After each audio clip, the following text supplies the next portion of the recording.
Welcome in, everybody. We all know why you're here today. It is the top Sunday NFL best bets, fantasy, and DFS show in the game. You know what already it is. Sunday morning quarterbacks, where all the top analysts from different teams jump in to let you know what to be looking at for their squad, who to be targeting, who to be fading, who to be putting on your bench for fantasy purposes. But it's Sunday morning quarterbacks powered by pickcity.com, also by Daily Bread Media. That is the YouTube page we are currently live on, and by the Wise Guys Diamond Club. Always thank our partners there and our three outlets. But if this is your first show, what's up? If it's your second or 13th, thank you for coming back and tapping in with us. The full crew definitely appreciates you. So we're live on the Sunday morning quarterbacks handle on Twitter. So make sure you give that a follow, give our episode a like and a retweet there. It helps us out. But if you want to be like our guy, who you, G5 Juan, always repping his Falcons in here, Victor and William, be part of the show.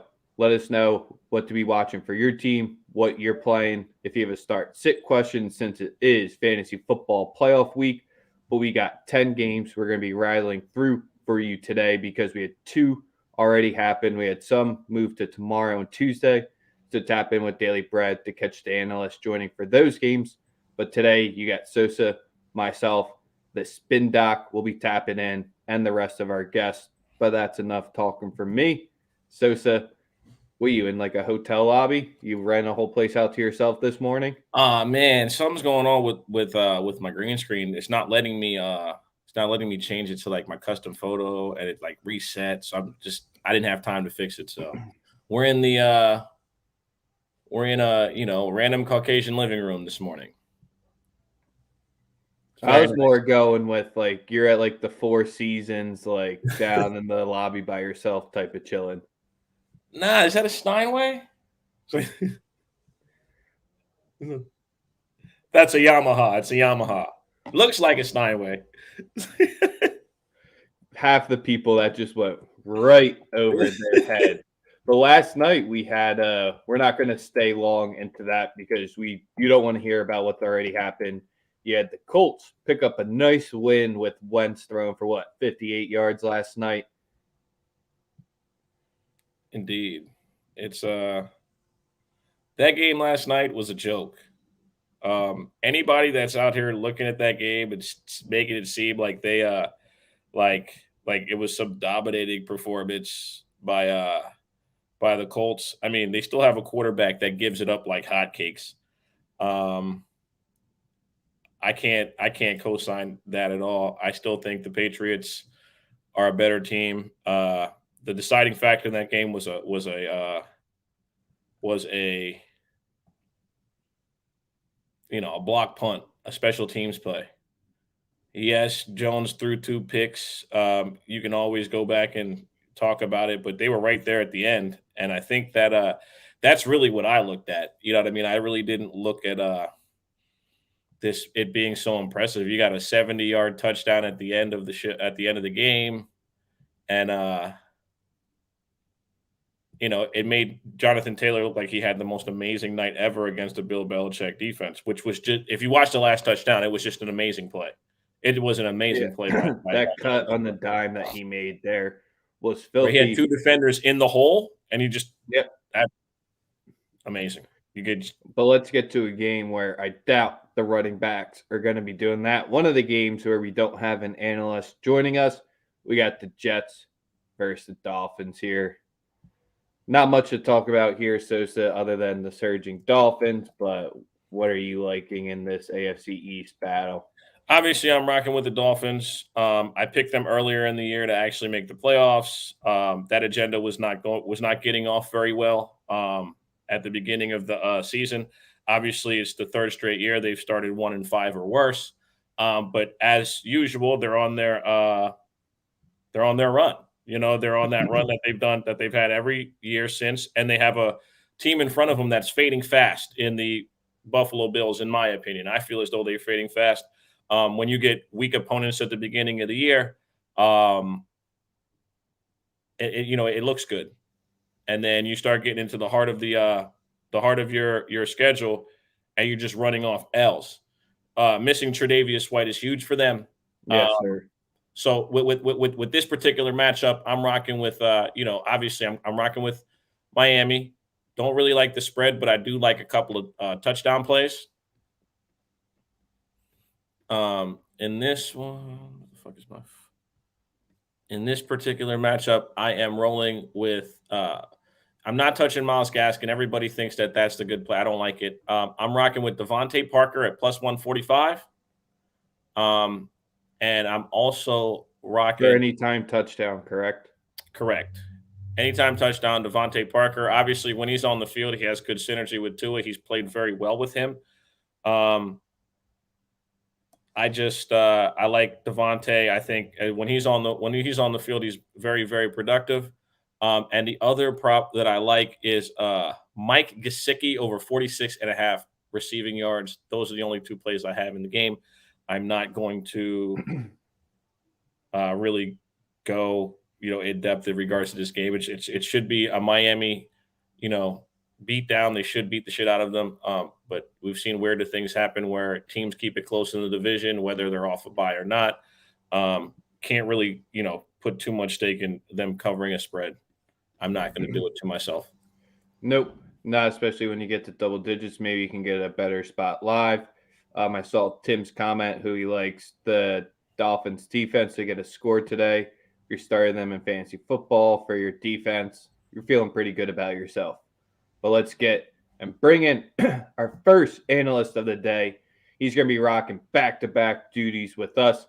You know who that is then. Our main man, Goose from Paid for Play. Our football man, my man, still rocking that Rutgers hat. Saw him in that Rutgers hat, 2 weeks ago? I don't think he's taking it off other than this shower. But Goose, I know you're always feeling good. How you doing? I am. I'm feeling good. It's been a rough weekend, but I'm feeling great today. So not a rough weekend betting wise, just a little under the weather, but I'm thrilled for a full NFL Sunday. Yes, sir. And Rutgers is kind of back at it, so that's got to make you be feeling good as well. We're talking about you're better of the two teams right here, but you're probably going to be feeling good about the team we get to. But with Carolina versus Buffalo, who the hell is going to be starting at the quarterback for the Panthers? And are the Bills finally going to bounce back and make them think that they're the top dog again? So, I'll get into it next week with Sosa because I don't want to say it's a look ahead. Like next week, the Bills have the Patriots. But to Sosa's point, the Bills beat up on pretty bad teams. The Panthers are reeling more than the Bills. I'm not sure who starts at quarterback for the Panthers. I love Cam Newton. Love that he's trying to make the comeback. PJ Walker, Elizabeth, New Jersey. That's my dude right there. I kind of hope he starts because I mess with him, but. Temple tough. Yeah, Temple tough. And I just I don't know about this Panthers team. They started out hot as well. Their defense was money. Especially that secondary was looking strong, but I mean, the spread is 14 points for the Bills. I don't see how you could take minus 14. That's kind of it's either Panthers plus 14 or no touch, I think. But I do like some props for this game, and they're all on the Bills. It's no secret the Bills have no running game. I personally believe that has a lot to do with Josh Allen's missteps. I mean, it's hard when they're so one-dimensional. So give me Josh Allen over 259 yards. I know he's dealing with that foot injury, but I just think that this kind of game, they're going to want to get him right. He played great against soft coverage the second half against the Bucks, and I just think that's their secret. They're gonna have to throw the ball pretty much every play, which is unfortunate. So give me over 259, but then give me an interception. It's plus money. It's at plus 115. I respect the Panthers secondary. I think they're a turnover-driven defense. So I don't want an interception, but money is money. It's the holiday season. I need a little extra money for these presents. And then give me the Bills team total over 29.5. That's also partially because as Rex opened up, who's starting quarterback for the Panthers, aka their offense is a mess, aka I expect a lot of punts, a lot of short fields for the Bills. And while the Panthers might have a good defense, they're going to be in bad positions throughout the day. Sorry. So I think the Bills can put up 30 in this game because, the Panthers just they're a little incomplete. They need a reset. They need this year to end. I think they have some talent, but they're reeling more than the Bills. Before Sosa gets into what his thoughts for this game is, I think it's as simple as anything. When did the Panthers look good? When McCaffrey was healthy. And what does he get? What does he do? He makes quarterbacks look a little bit better because when you just give the ball to him in space, he's going to get the yards. And especially from the rushing game, he's a whole different factor. Not trying to Chuba could probably be a solid, serviceable back. Is he C-Mac? No. So that's just kind of where once teams are able to scheme Darnold, and then once they're able to get one game of film under Cam, and then PJ, he's all right and all, but he's an XFL quarterback for a reason, and he's a backup quarterback for a reason. So that's kind of where you have a rotating cast of this Bills defense. If they don't shine today, then I'd be smashing the panic button. Yeah. Sosa? Goose, my guy. Happy to have you as always, man. You're my boy. That's never a good sign when it starts off. You like already that. know the vibe. This is my guy. You already know. That's listen. I'm not disagreeing with anything y'all just said, right? PJ Walker's a backup XFL guy. He was so good that they went and signed Cam Newton off the street and started him the next week. Yep. Hold on 1 second. I got it. Give me 1 second. Fuck. Oh, he's teasing us a little bit on that one here. You know, my guy Deion Dawkins, left tackle for the Bills. He was Temple tough. Robot vacuum making a lot of noise. That's my bad. Fucking robot vacuum, man. What the hell? But give us your QB thoughts. Josh Allen banged up. This Carolina defense has been terrible the last 5 or 6 weeks. They have not performed well. Secondary is decent. I still do believe, though, that this entire division of opponents will give Josh Allen some level of problems. I think that they do what they do every week, which is spread you out and try to throw it 100 times, and because you have no run game. You have no dynamic run game. I like Moss, Singletary's okay, but these guys are both average to below average NFL running backs. And, you know, the run game is Josh Allen, which he's got a banged up foot now. I think this is hey, man, try to sit back in the pocket, maybe not have to escape it as much. I would have to take Carolina with the points in this situation. That's just my personal thoughts here. It's just a lot, but that's if I were going to bet it. I don't encourage anyone betting on them, to be totally honest with you, but just based on how the bookmakers have made this line, I think that the best play would be taking them with the points. All right, Goose.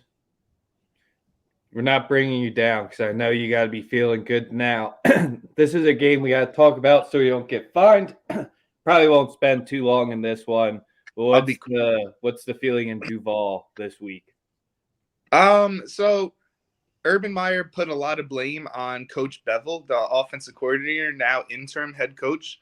And the first question in the media session when Bevel was named interim goes, Coach Bevel, I think you have a good chance of having more wins as an interim than the head coach had as a head coach.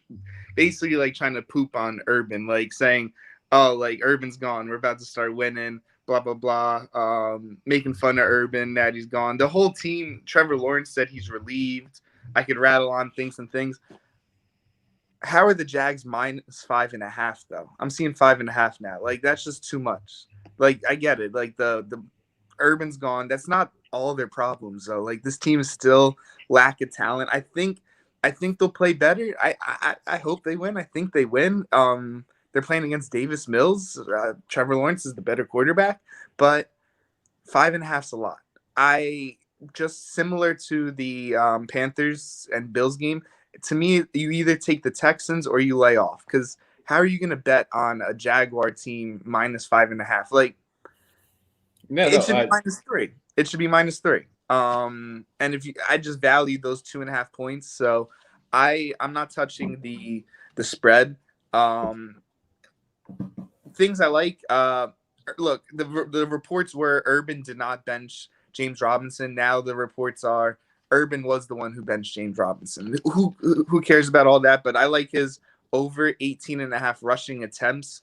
The O-line isn't that strong, so I don't like the yardage. I don't like the touchdowns because I don't know where that's going to go, but I think they're going to feed him. Give me over 18.5 touches. And then, sadly, Laquan Treadwell, over 34.5 yards. I say sadly because, like, this dude's supposed to be out of the league, but he's pretty much the Jags' outside receiver, their main guy with Chark going down. He's had 50+ yards in 3 straight games. He's had 6+ targets in 3 straight games.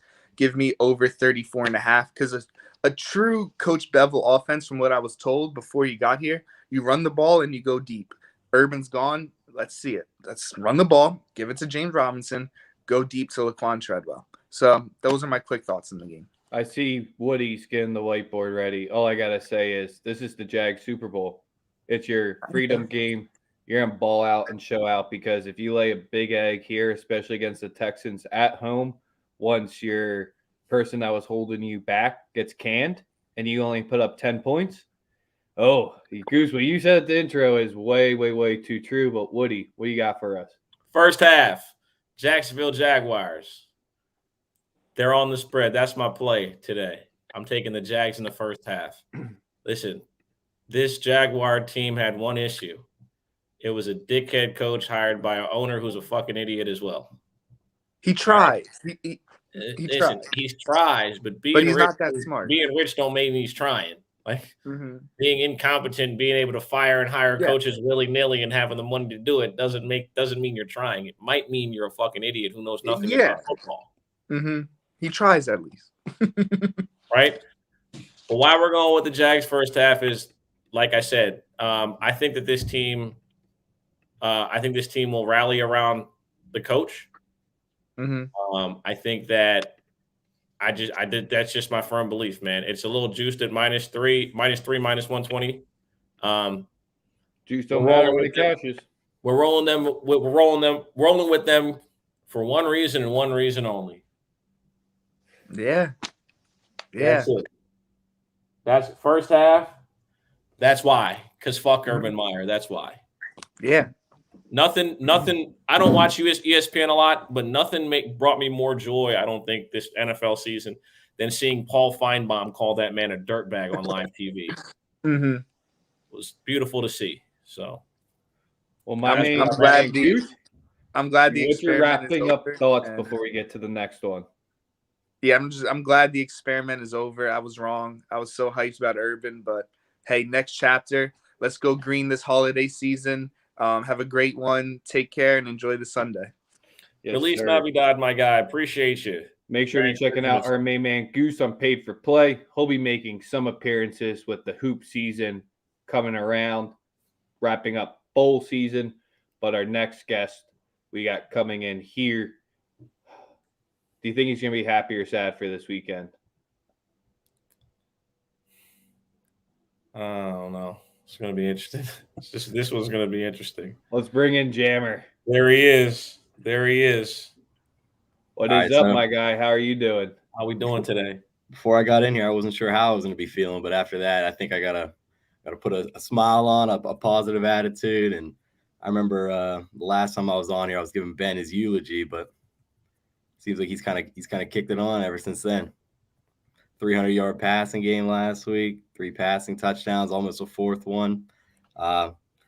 Perfect dime to Freiermuth right there in the goal line. Just got punched out last second, and it just seems like that's how all these games have been going. Is we get crushed in the first half, and then Tomlin said something in the halftime speech, and that team just comes out and they put up 20, 30 points in the second half. Get a close game, just enough to keep my interest for the entire game, and then just let me down right there at the end. But they always seem to get my interest. So this week we got the Tennessee Titans we opened up as the dogs throughout the week. The lines moved our way. We're now 1-point favorites, pretty much just a pick 'em. I know what you guys are thinking. I haven't touched the Steelers line all year. I've faded them once against the Ravens. They won this week. I think I'm going to I got to hop on the train. They're fighting for Mike Tomlin. I think they're a little bit motivated with Ben's last couple games of the season. I'm taking my boys today. I'm finally hopping on the train. Let's go. Steelers at home at Heinz Field. The only thing that we got to work on today is our offensive and defensive line. Usually I'm worried about cornerbacks getting burnt, Minka Fitzpatrick not making plays on the defense, but it's these lines giving up the 5th most rushing yards in the NFL. 5 of the last weeks, we've given up an average of almost 200 rushing yards a game. These guys don't have Derrick Henry, but they're still running the ball pretty damn well, even without him. So I think that if we can try and just keep that under control, put the ball into Ryan Tannehill's hands, I don't think he's going to be able to make the plays that'll win them the game. I think that the Steelers can control it. Let's go. But yeah, I think that it'll be a high-scoring game. I think that the Steelers should be able to move the ball against this Tennessee Titans defense. They seem to kind of have that same bend but don't break mentality that the Ravens had, where we might be able to pass the ball on them. And once we get inside the red zone, we need to stop doing this cute shit like the Chiefs do, or so some of these other fancy teams. We just need to run the ball, bring in Derek Watt, bring in 2 tight ends, run the ball. Don't be doing these little shovel passes to Freiermuth behind the line. Stop doing these little wide receiver screens. Just get back to that Pittsburgh Steelers mentality of just running the ball right down your opponent's throat. You got Najee Harris. The offensive line is starting to get a little repertoire together. We're starting to get healthy on the defense now. Joe Hayden should be playing today. Robert Spillane coming back on the defensive end as well. Yeah, I'm hopeful today. Hey man, I just want to make sure you got that up. Listen, I'm with you.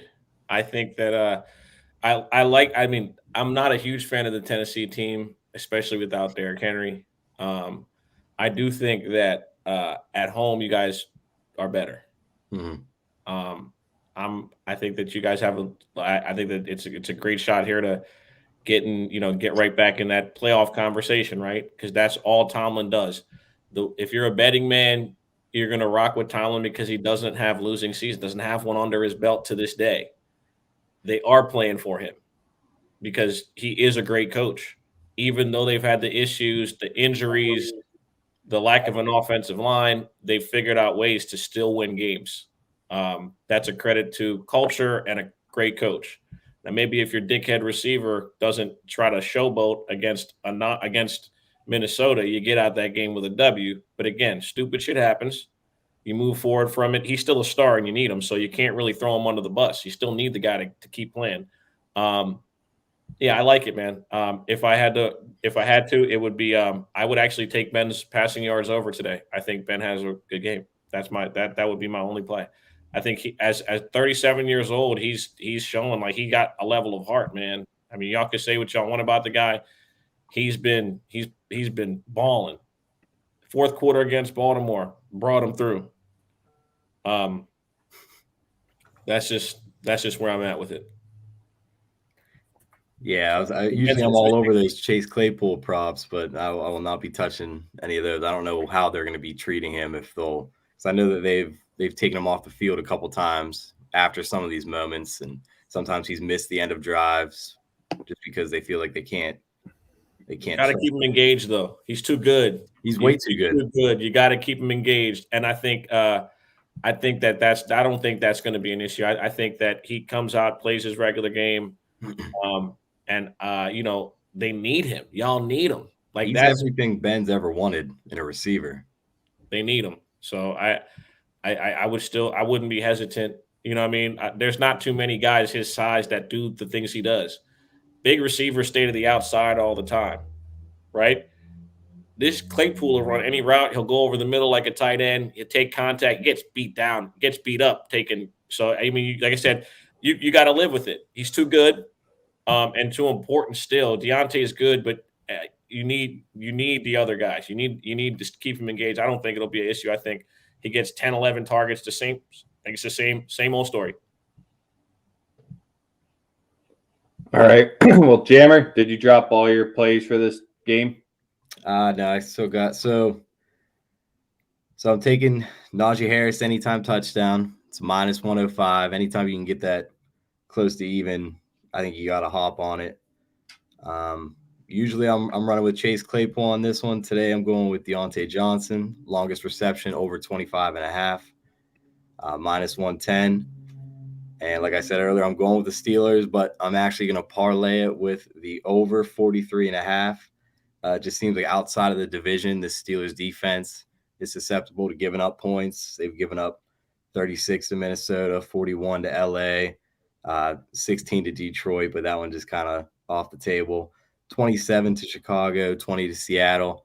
So I don't trust them to hold the other team down, but I think that we can also put up some points. So I'm going to roll with Steelers and over 43.5 at plus 260.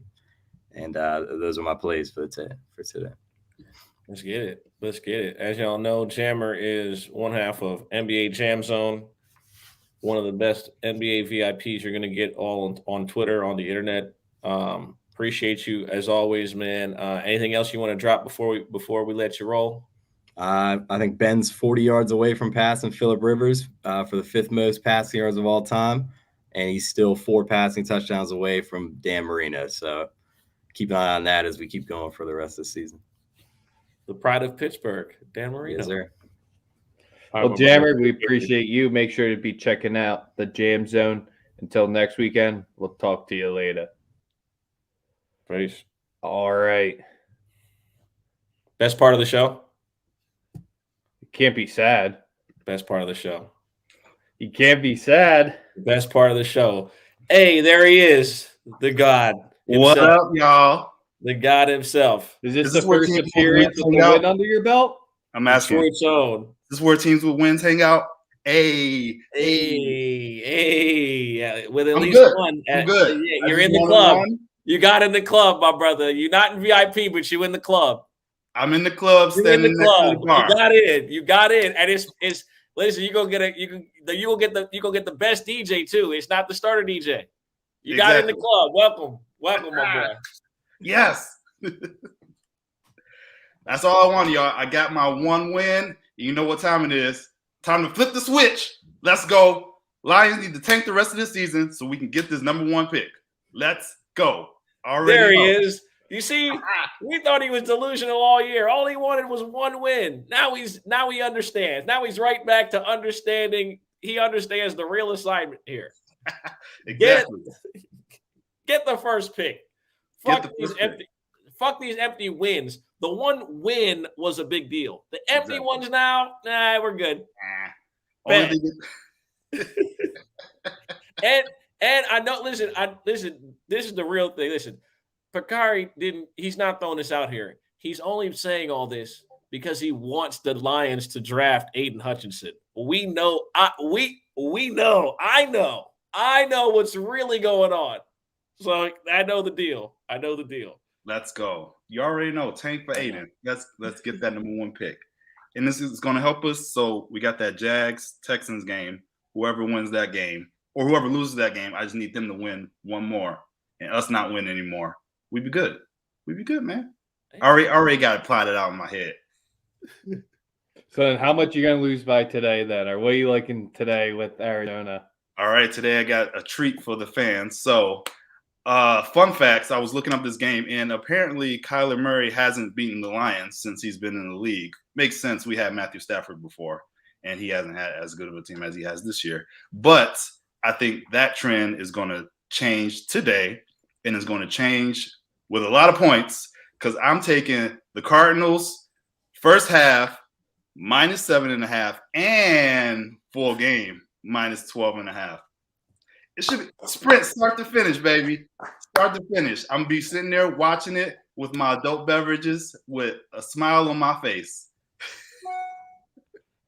Oh man, listen, You know that Jack Nicholson gift? Yes. He flipped I'm the on switch him. real quick. He ain't lying. I think this is one of the first times or second times on the show that he's gone against. Hey, when when the real is there, the real is there. You can't run from it. just wanted one win. He saw the Drink Champs Big Sean video interview and showed up inspired this morning to tell the truth. Exactly. So from player props or anything, your main man Swift is out. Looks like he's done for the year. Looks like Hawkinson's going to be out for the year as well. Well, we Does basically that just mean it's St. Brown season for the rest of the time, or who the hell can you be trusting in this offense? See, that's the thing. I don't know, because like I'm watching it and I like Reynolds. He's good, but I literally don't know who's going to score. Like it could be him, could be Wright, could be Raymond, could be Reynolds. I don't even know. Could be the Taco Bell worker that they just signed from the practice squad. I have no clue. Like, hey man. Yeah, shout out to the Taco Bell worker, right. Getting that check. But whatever I mean, his name is. Yeah, I don't think it's. I don't know. I feel like he's going to have a good reason to spread the ball around because there's no distinct number one target now since Hawkinson's out. So it might force the defense to be a little honest, maybe, but I ain't worried about it. But I do have something for the other side. I do got Chase Edmonds anytime touchdown. That was at 190 plus 190. He returns today from IR. You got Connor, who's a bit banged up. I like that look as well. That's one of my plays as well. I like Edmonds to have a good game. Well, at least a serviceable game, and just take some of the workload from Connor. Because in the weeks that Edmonds has missed, Connor's had to ramp up his workload, and he's gotten banged up. Yep. Well, and then with the roster right now, you got Hopkins out. I could see this being a game where Arizona just tries to, like you said, get points early and just get the fuck out of town. Like just get your starters on the sideline as SAP. The only problem with that is that when teams try to do that, it never goes like that. Yeah. Nope. That's my only fear. It's some weird shit happens and the game ends up being close for some reason in the second half, and you're just trying to figure out why. Mm-hmm. So I do like Arizona though. I think first half is a great look. Mm-hmm. The backdoor situation might be a bit of an issue later on because I could see Arizona just saying, "We're up. We just want to get out of here with a win." That's true. First half though, I love the first half look. Mm-hmm. Also, if people are feeling spicy, always come with the spice. Do sprinkle a little bit on Chase Edmonds 2 touchdowns. All right, I got it on my book for plus 1,000. I like that. I like that. I think Chase balls out. So I like both those looks. Mm-hmm. Yeah, nothing for me in this one. It's a little bit of a too gross of a matchup where it seems way too one-sided for one reason. And when our Lions guys going against them, it doesn't even think they got much fight in them here. Oof. Yeah. Maybe it's the fandom finally speaking once. Hey, it's listen, it's about wanting what's best for the organization, right? Exactly. And that's what matters here. Losing will help the future of this organization because you're not getting no top 10 pick from the fucking Rams. It's going to be in the 20s. Yeah, exactly.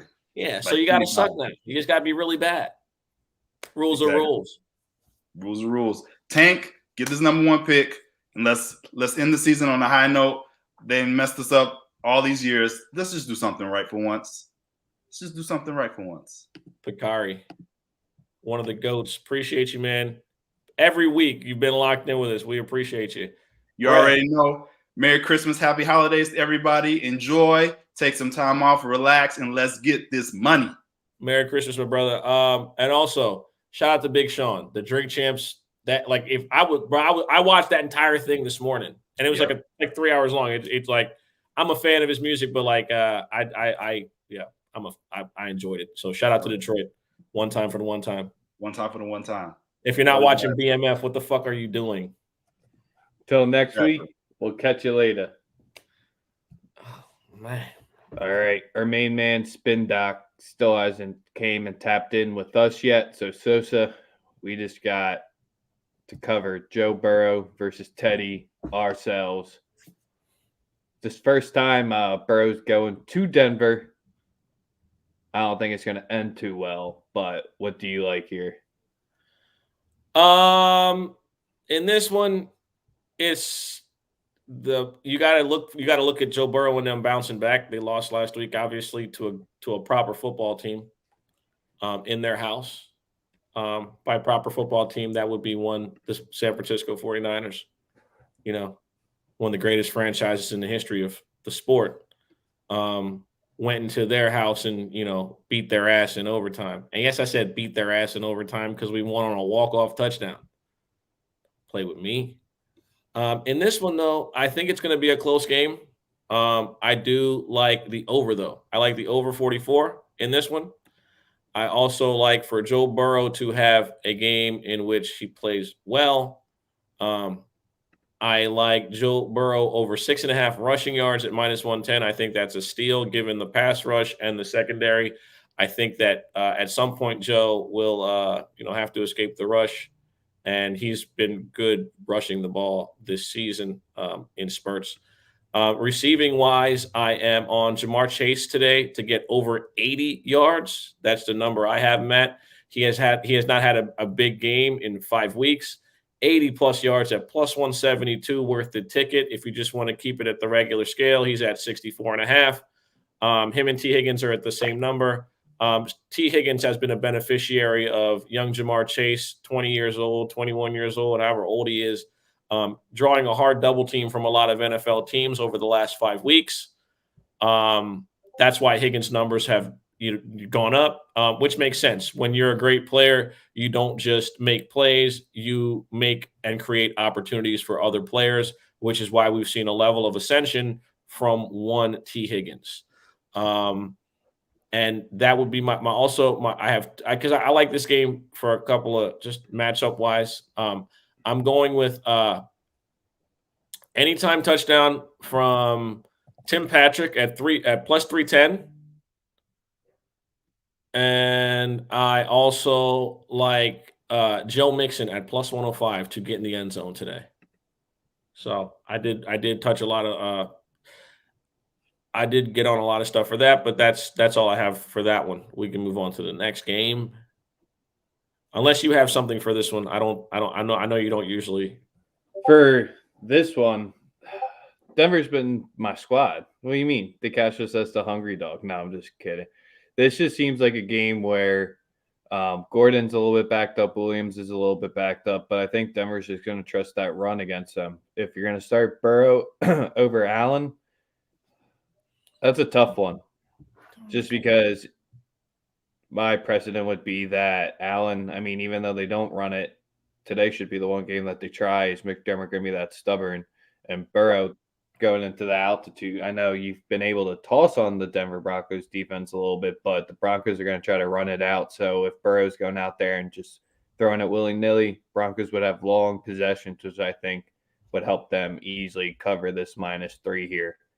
Do you like it to go over 44? Because I think it goes under today. I don't think we see a huge offensive output.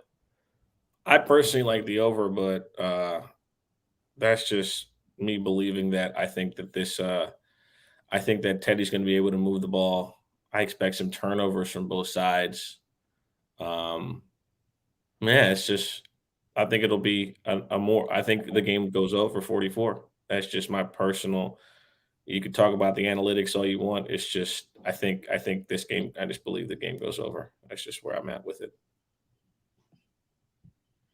All right. That's going to wrap us up for Denver versus Cincinnati.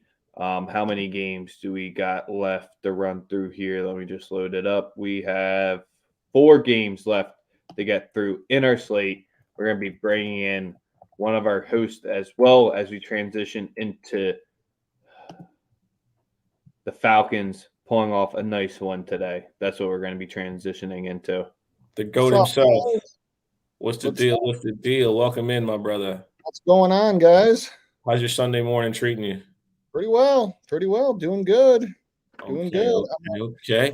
Well, you see what we brought you in for. We brought you in to talk about a proper football team. Atlanta's not a proper football team. Exactly. So you know where I'm going with this. Well, I think we're on the same side here, but you go first. Oh man, I mean, this should be a colossal ass whooping. All right. First time we played Atlanta under Kyle Shanahan, Julio Jones whooped our ass. He came to San Fran and beat the shit out of us. Put up a career day, put up 200 yards and a game-winning touchdown. We're going to smack the shit out of them today. Like, that's my firm expectation for my football team. I think we are who we are, and it's just that time, man. It's we see the goal, get to the playoffs, make some noise. We're not just hanging on a prayer, hanging on a thread. We're a legit football team. And that's where I stand on things. I'm rocking with my boy George Kittle. George Kittle over 70.5 yards. That's what I'm on. I'm on us to cover for the game as well. Yeah, that's just I couldn't agree us minus the 8.5. I know it's a lot of points, but I like us. I like our team. I couldn't agree more. I actually might even look for an alternate line for the 49ers. The Falcons are fading fast from the playoffs. Yeah, they won last week, but that was a divisional matchup against Carolina, against Matt Rule being an idiot with his quarterbacks. Look, 49ers are on the cusp of really putting some distance here in the playoff race. So Atlanta, back-to-back road games, traveling east to west. It's a bad mix, guys. So offensively, I think you could take any number of 49ers props. The one that I really do like is Jimmy G over 249.5 passing yards. The Falcons are 32nd in points allowed to quarterbacks. They're 29th in defensive pass DVOA. They're 32nd in adjusted sack rate. I mean, I could go on and on and on and on about just how god-awful, horrific their pass defense is. That number, when you look last week, even Cam Newton and PJ Walker combined went over that number.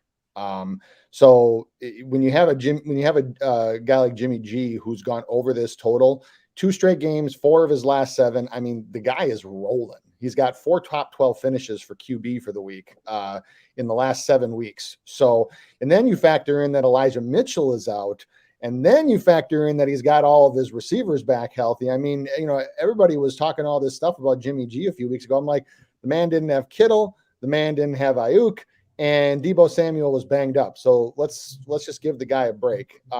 He's got him back now. He is absolutely smoking. I gave this out. I've been saying this all week. If you need a fantasy playoff quarterback, if yours is hurt, like I have Lamar in a big money league that I'm in, I went with Jimmy without even thinking about it. I think he has a very, very, very big day. Jeff Wilson has been serviceable in replacement of Elijah Miller. He has not been spectacular. He fits the system, though. He fits the system. No, I know. I'm just saying he's been very, very. He does what they need him to do, but rather than Jimmy going out and managing games, Jimmy's going out and winning games now. Case in point, last week against Cincinnati, Jimmy is winning them games. So, yeah, I am all over the 49ers offensive props here, and I would not be surprised if they put up a 30 spot today. Probably more. Oh yeah, I love the sound of that. I mean, I was thinking exactly what you were saying, but it's like it's just positive. It's reaffirming information, and I appreciate that. There's gonna be a lot of Dirty Bird celebrations today. That's all I'm gonna say. Yeah, because we're gonna be mocking them while we celebrate. Facts. Big facts. We troll better than we troll very well. As Spin Doc says, there's a lot of college spreads out here because you got this one sitting at 9, and you have 2 or 3 other ones that we've got through so far already that are sitting at the double-digit range. So I think who said it up in our comments? No cap Don. I like the way he said it. Falcons cover, Niners win. I think it's a 7-point easy win. Falcons come back late to make it a little bit closer.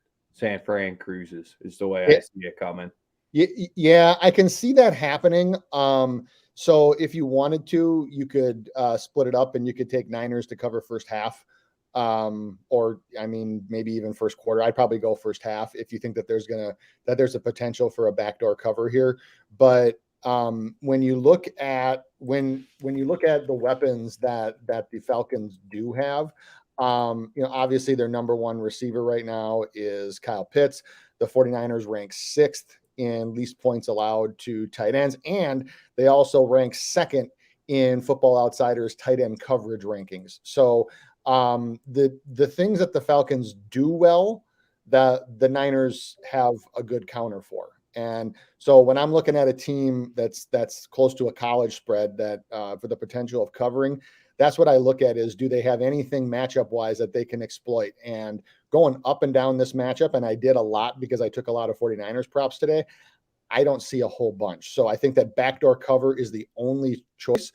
What you might also want to do, because I do expect the 49ers to build a lead here, is you can wait for the 49ers to build a lead and then get an alternate Falcon spread that they can cover backdoor. That would be another way to play it. So if you can wait maybe second quarter, maybe even into the early third, and get like a plus 13.5 or hopefully to plus 14.5, and you can jump on that. That would be the only way I would bet the Falcons. I would not bet them pregame in this one. It would either be Niners or pass for me. But if you want to take a Falcon spread live, would probably be a pretty nifty way to do it. All right, let's get into our next game, where not too sure the last time that Baltimore was 7-point home dogs, even though we do got Green Bay coming in. Huntley starting, so we know Lamar out is the huge reason why, but 44.5, 7-point spread. Weather looks to be all right in Baltimore today. Sosa, is there any reason to be back in the home dog here? Lamar's not playing? No.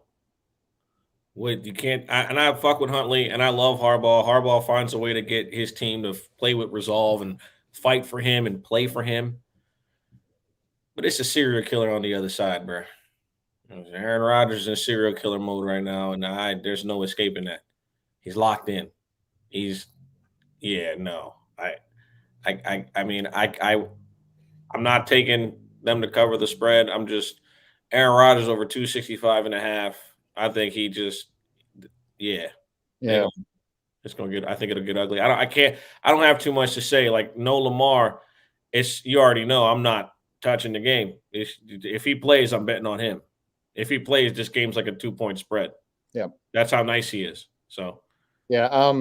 The Ravens are just too banged up right now, and not just Lamar. I mean, everywhere. They have so they rank 26 in defensive pass DVOA to begin with. They have tons of injuries. We joke that they have FedEx drivers playing in their secondary now.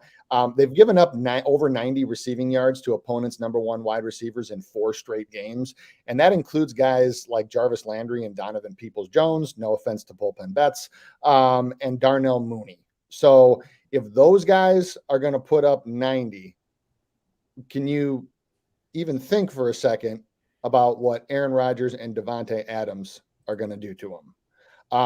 When you look at PFF's grades, Devonte Adams has almost a 40-point advantage on anybody that he would be facing today in grading in the Ravens secondary.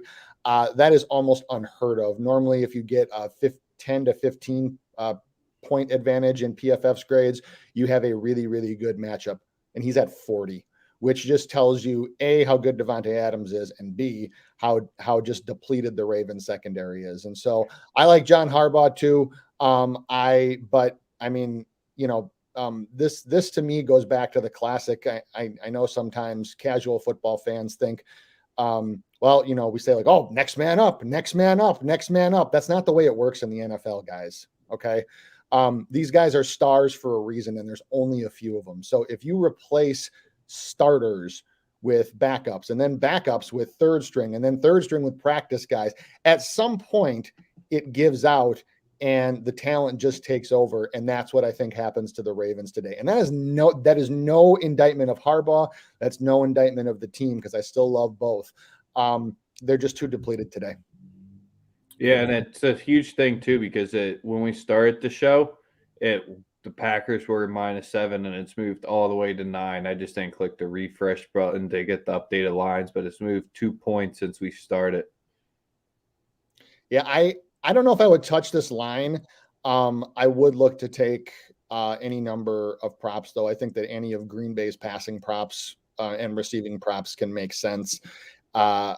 I don't know if I would touch a ton on the Ravens side. The one you can look to take on the Ravens side, though, is Mark Andrews. Packers just very average in defending the tight end, and Andrews had 100 yards last week when Huntley was in. And in addition to that, also has done really well in the past when in the limited opportunities that Huntley has had.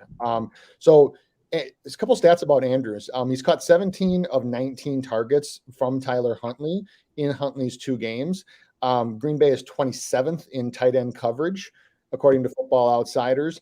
And again, offensively in the passing game, he's their top option. You also have Marquise Brown. He's going to play, but he also missed a few days in practice last week with a non-COVID illness. So you don't know if that'll be impacting him or not. So I would probably go a little bit on Mark Andrews props. I would also look to use Mark Andrews in DFS.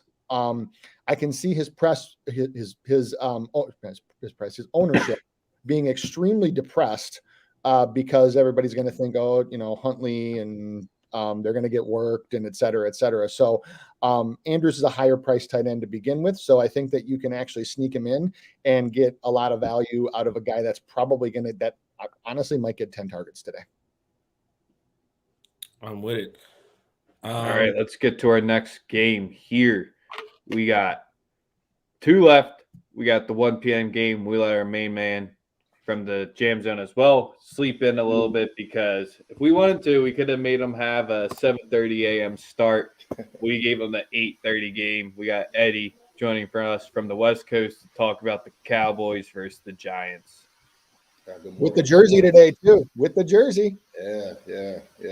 Had to bring it back, man. How's it going, guys? How you guys doing? It's been a while, man. Good stuff. Splendiferous, man. It's a wonderful Sunday morning. Sosa brought out the thesaurus today, man. Just going with the big words. Yeah, I like to do that from time to time, just to clarify for people who don't really know who they're dealing with. Like versatility is very important. I mean, I could defend the 1 through the 5. Some people are just different, But Eddie, welcome in, man. You finally got back on the winning side. I'm happy to see it. You can talk shit again. It's like Debo was around and I get it. You know what I'm saying? But now he's not around no more and you can talk again. So, you know what I'm saying? What you like for today? I mean, you got the guy who finished second in the neck Olympics and Mike Lennon, pause.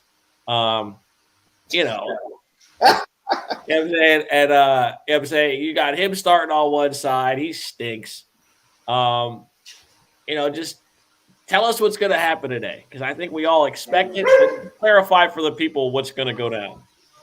Okay, so kind of having this conversation in the Diamond Club, back and forth with a spin, or not with spin, just people in there. Just giving my 2 cents.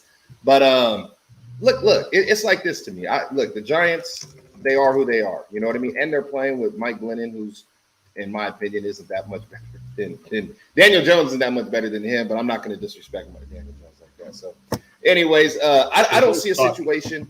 I say this a lot with the Cowboys, man. Look, Cowboys are finally healthy on defense. The front seven is scary good.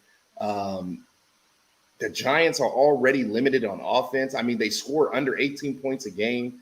They're 28th in the NFL in that stat. They rank 25th in yards. Like, they're not going to do much on this defense. I can see the defense giving the Dallas Cowboys advantageous field position all day long, a couple of extra possessions. And again, look, I know this is a divisional game. The Cowboys have only had one double-digit spread this year, and they got smacked by the Denver Broncos. I don't really want to remember that game too much. But look, they come in this game favored by 11 points, and I could easily see them covering that spread, man.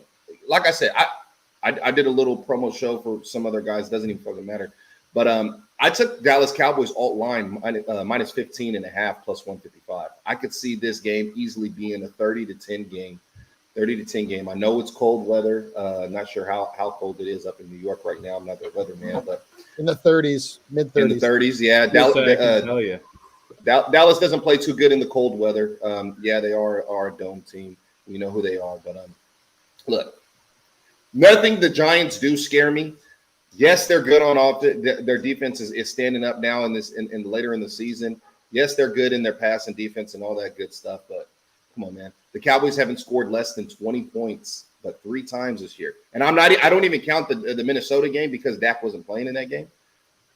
But if you're going to sit here and tell me that all of a sudden the Giants are going to come in here and hold Dallas to 20 points, I don't see it, man.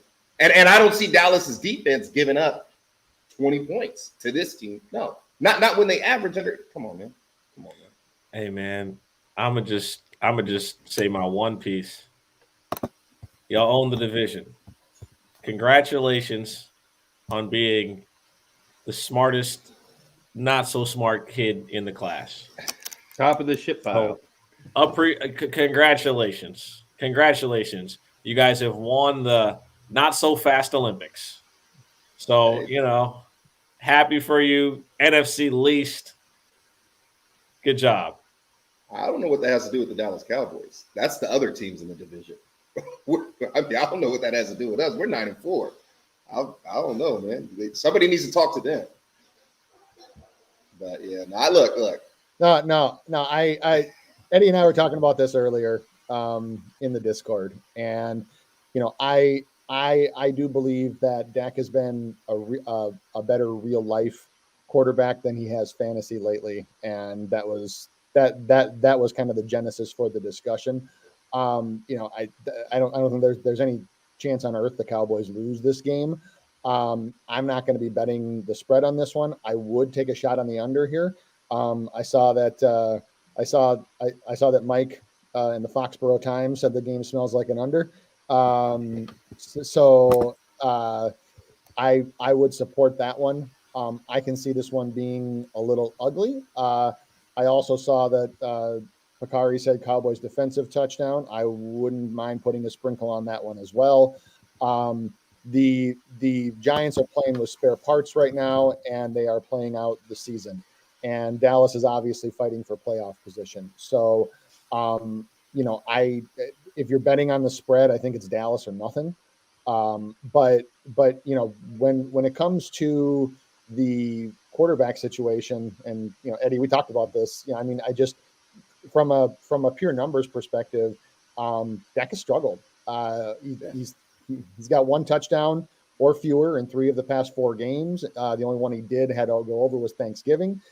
His completion percentage in the last 3 games has gone down, and he is playing better real football than he is stats or fantasy football. So I don't like many of the Cowboys passing props, but I do like the Cowboys, the real football team, to win the real game. Look, go ahead. And I just want to say that something. This is what it comes down to, right? People who are invested in fantasy football and gambling, they want it to look a certain way.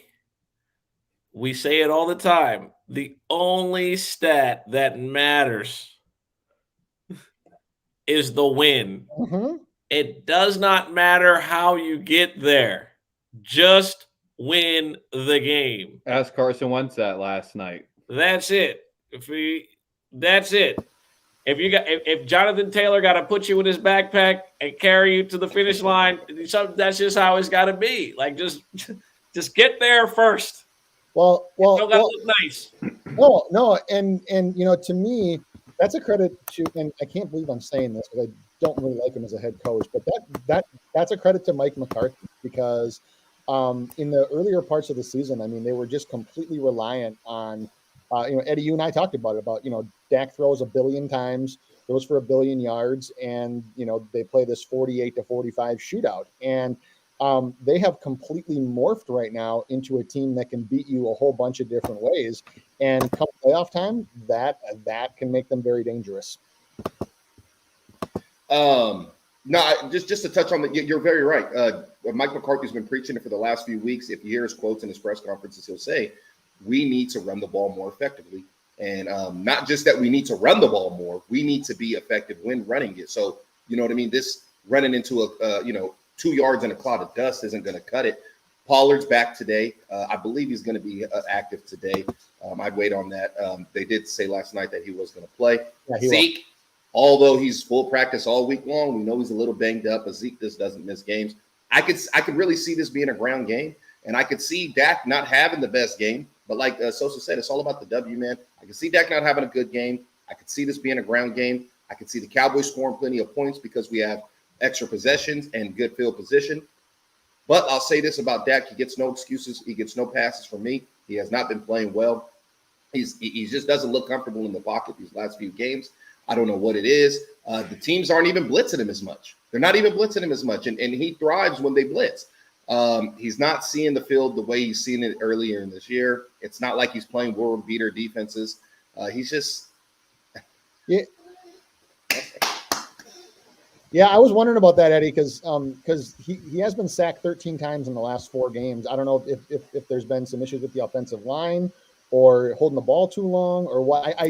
Admittedly, I don't watch a ton of Cowboys football, but I'm just wondering if there's any specific reason for that. Say it again. Dak's been sacked 13 times in the last 4 weeks. Yeah, it's coming up from the middle of the defense, man. Connor McGovern is not playing well as a guard, and the left tackle, man, we're missing Tyron Smith. Anytime he's missing, it's not good for that offensive line. But what I can tell you is this: like I said, the Dallas Cowboys will do some good things today. A couple of plays that I got for you guys is Dallas defense anytime touchdown, man, plus 430. I like plus it. 430. Yeah, they'll get a defensive touchdown today. I don't care where it comes from. Sack, fumble, to the touchdown, pick six, touchdown, whatever. I like Dalton Schultz in this game. If anybody's going to get off, I think Dalton Schultz will get off. I took his prop 40+ receiving yards plus 116. Played all the way up to 50 for plus 188. And like I said, I got Dallas Cowboys minus 15.5 plus 100 plus 155. I think this is light work, man. Dallas Cowboys got to go out here, beat the easy teams, show them what it is, man. Like they said, we're the best on the top of the trash heap. Let's keep it that way, right? Let's go out there and beat it. It hurts me to really say this it's like Glennon, yeah, he's just not good whatsoever. Like Fromm has the potential to be playing, but is this helping Daniel Jones out whatsoever? Because if he just chills for the rest of the season and they just continue to look this putrid, kind of just helps him out more than anything. Wham has the tweet of the year. Definitely tried to help us out by hitting the share button and the tweet, but where it got clipped, just pause and make sure to make sure to be checking out our man Wham on Twitter. He has the tweet of the year trying to help us out, but if you just click share tweet, it just doesn't end too well. Bruh. What happened? No, I'm not saying it. That's what got me and Sosa there because I was going to retweet it to help share. Oh Lord, this is stupid. Appreciate the love. Next week, Eddie. We don't play each other for a few more weeks. We'll see if it matters for us, but looks like you guys will be coasting it. The Giants season is already over. It could just be that much more done and dusted. But our main man from the Jan Zone definitely be checking Simba out.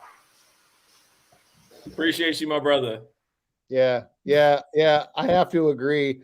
I don't think that we're the best at that. Nope. I can't imagine. Nope. Yeah. Anyway, moving forward. Okay. One last game. It's your team. All right. I'm gonna just say my piece. I got nothing. Go ahead. Okay. So it's unfortunate that the bitch leader of the Saints, Mr. Payton, is out with COVID, so he won't have to see this. But this is the ultimate revenge game for the Bucs. They fell on their face late in New Orleans. but that was a completely different set of circumstances than what they're going to face tonight. So, and for those that don't know, I loathe Sean Payton with every fiber of my being. He's on my Mount Rushmore of most hated coaches, and it has nothing to do with the fact that he coaches the division rival. So anyways, this is a revenge game. And before anybody says it, I will say it for you. Last year, we got our asses kicked on Sunday Night Football in Tampa. Embarrassing, deflating, defeating. You can come up with all the acronyms. It was a beatdown. We got killed. So while I don't know if we cover the 11 tonight, and as you guys know, I don't take college spreads, I do think that the Bucs win pretty comfortably. Remember, in the first game, not only was it in New Orleans where the Bucs typically struggle, they also were facing more of a traditional pocket passer in Trevor Siemian. Well, Jameis Winston first, and then Trevor Siemian. So tonight they will presumably get Taysom Hill, and Taysom Hill is all game. Taysom Hill all game, not with that gadget shit, is the kind of QB that the Bucs can really thrive against because he does not throw the ball very particularly well, and he is more of a running quarterback, which the Bucs running defense, as we know, is elite. So I still am going to set the line on over 2.5 with the number of fights or dust-ups that Mike Evans gets in with the Saints secondary. That's usually a pretty good line. But look, the only thing that I will say on the Saints side is that Leonard Fournette is pretty banged up.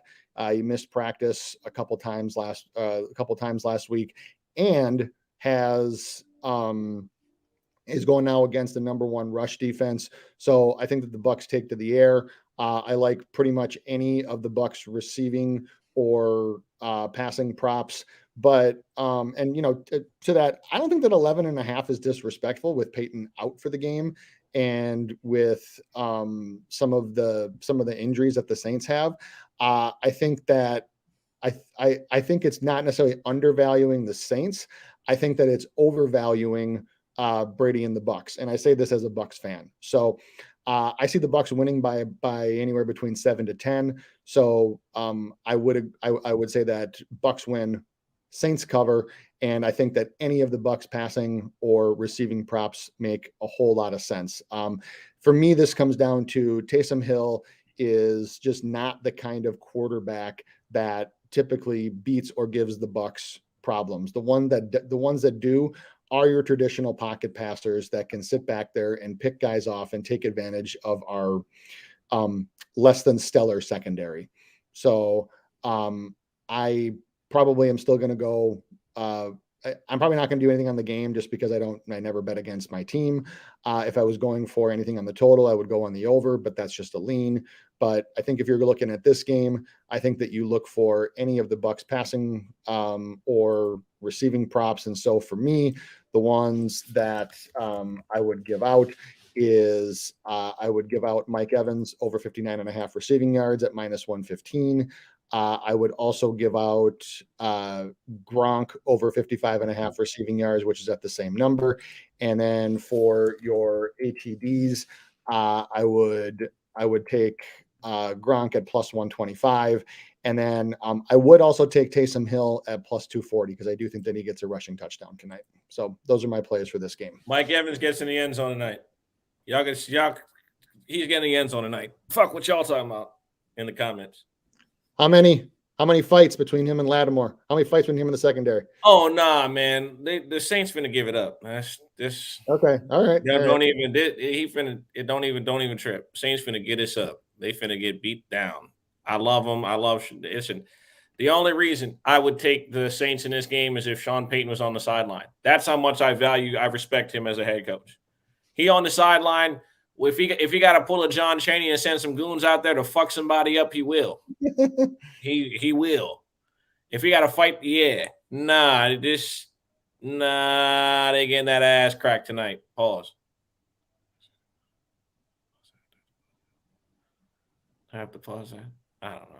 y'all know what's up, man. Like, yeah, we're gonna see the game that Spin Doctor just basically he so eloquently described. Let me put it this way. I really hope that it's a reversal of last year because obviously division rival. I would really appreciate a revenge game tonight. But that's my heart. If you're asking what my head says Bucks win, Saints cover, Bucks by 8. Okay. I like it. And that's basically going to wrap us up for this week's episode. So any last minute questions, drop them in. Tomorrow's games we'll obviously cover tomorrow. Tuesday's games we'll cover Tuesday. Spin Doc, I know you got some DFS or any other last minute thoughts to wrap us up while we get some questions rolling in here for start, sit, or anything like that. Yeah, so a couple start sits. I mentioned it earlier. I think that if you need a playoff quarterback, I think Jimmy Garoppolo is the way to go. Phenomenal matchup. He's been rolling. Injuries in the running game. I think for running back, I also like an ATD here, even though I know we already talked about it. James Robinson. The plague that is Urban Meyer has been lifted.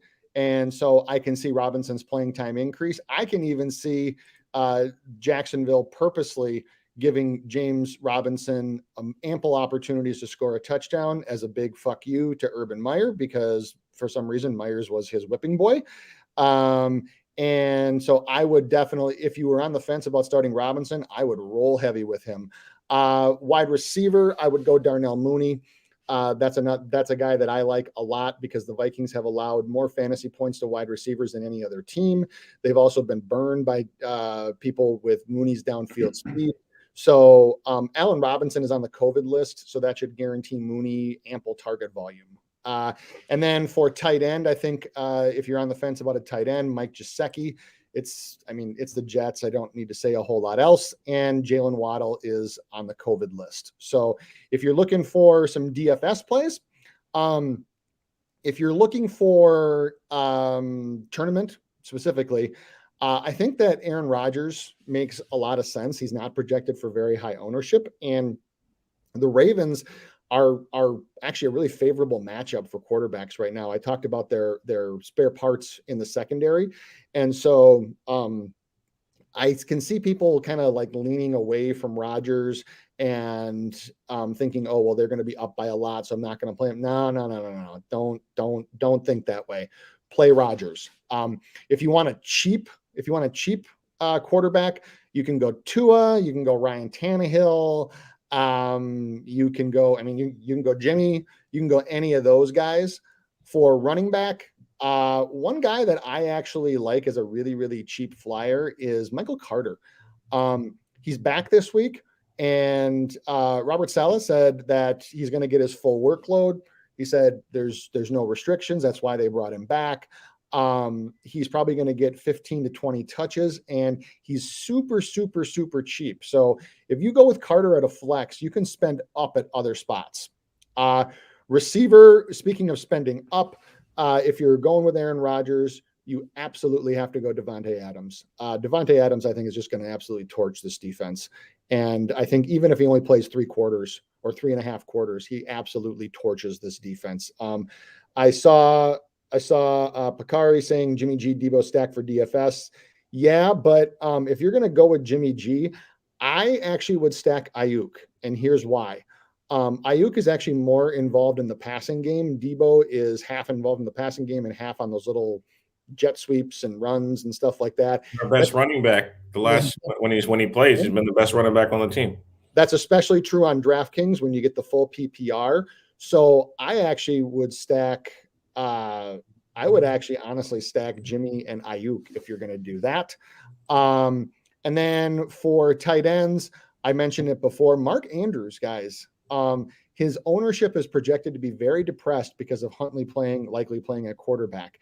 So Andrews has over 100 yards last week. He's caught almost all the targets that Huntley's throwing to him, and presumably the Ravens will be playing from behind. And then defense, if you want to punt defensive play, if you want a dart defensive play, go with Carolina.